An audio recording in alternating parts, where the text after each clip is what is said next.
This is one of the best Airbnbs I think I've stayed in Warsaw. There's a bike. This one's right near the Old Town Square as well, so a good little view. Anyway, I'm going to go check out the Warsaw Uprising.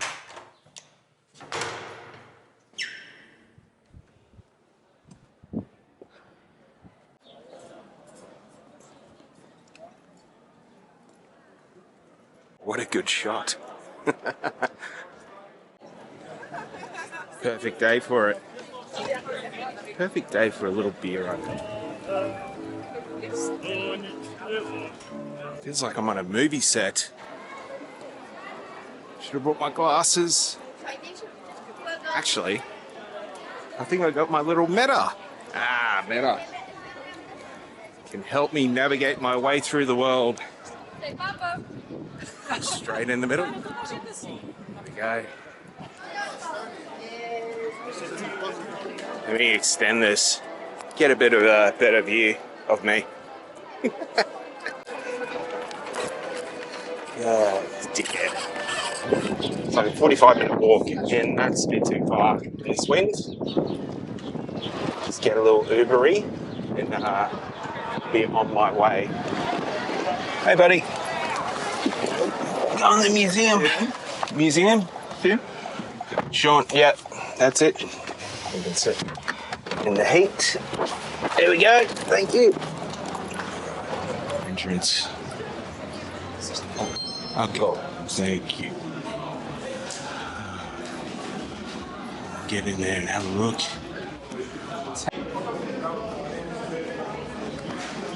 See if we can incorporate a bit of rock into this as well.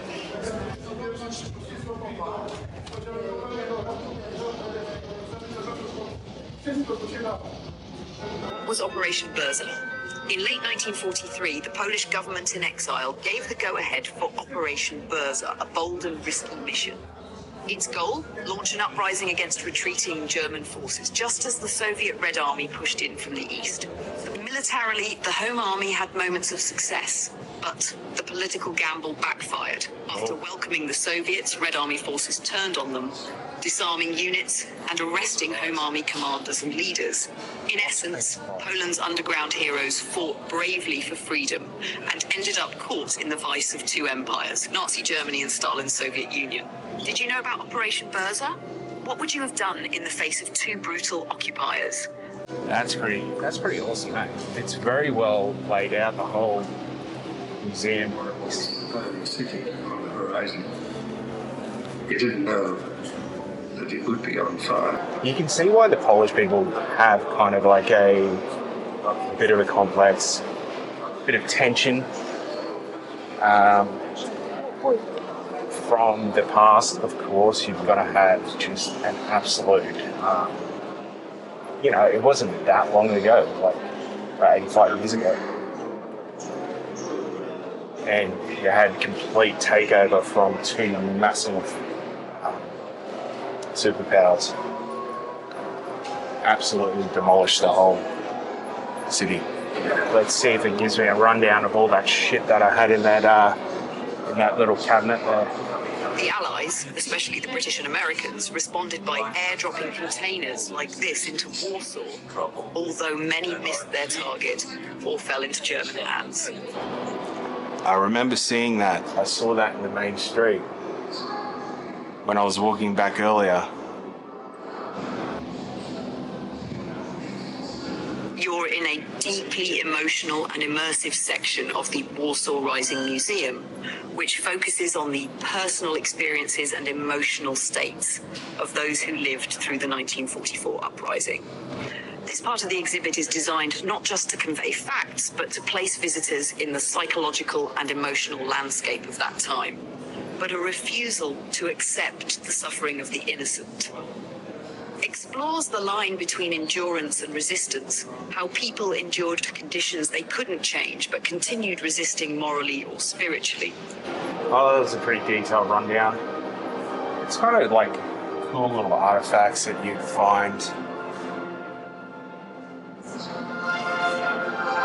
I mean, the nurses' outfits.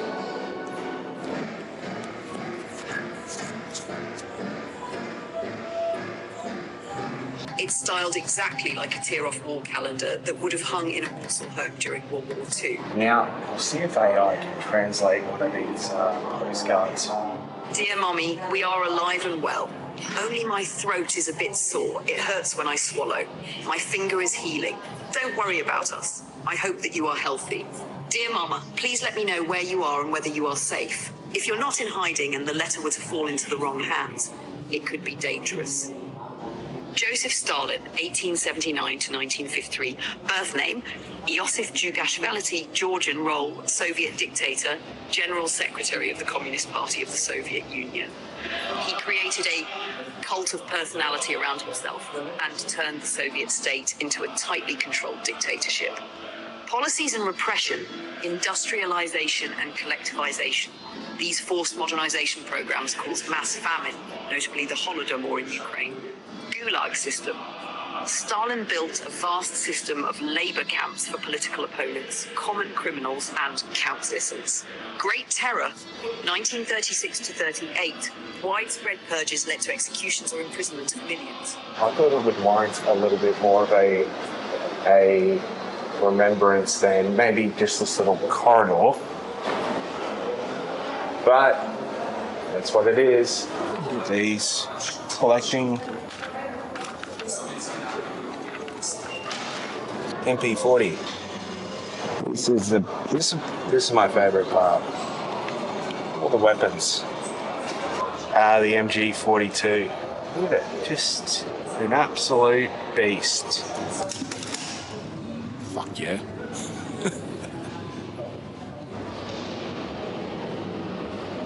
Showcasing the range of weapons used by both the Polish resistance and occupying German forces. Carabiner 98K K98, origin Germany, type bolt-action rifle, standard issue for German infantry. MP40 machine pistol 40, origin Germany, type submachine gun, used by German paratroopers and officers. Crude, improvised devices showing the desperation and ingenuity of the insurgents.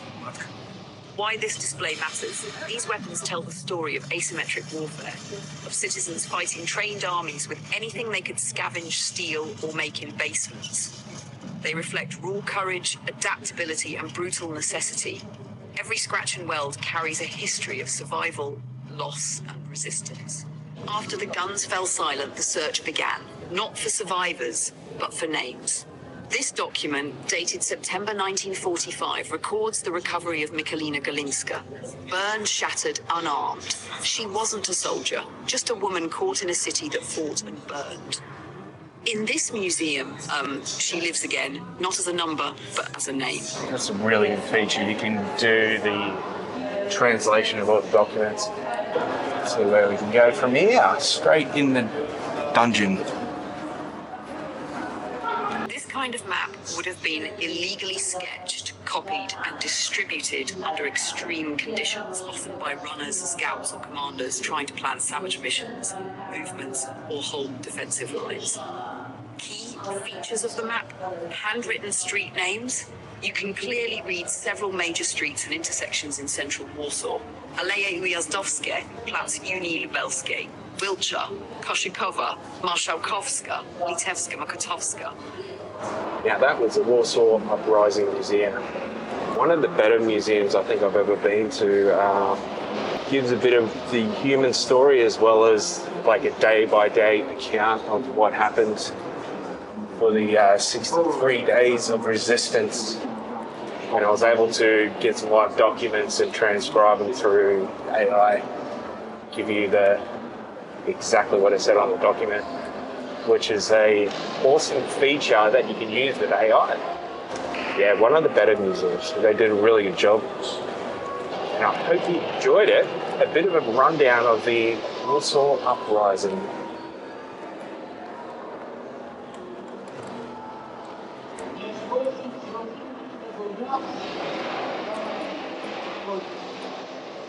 która w roku 1944 zdecydowała się na nierówną walkę z najeźdźcą, na walkę, w której została opuszczona przez sprzymierzone potęgi, na walkę, w której legła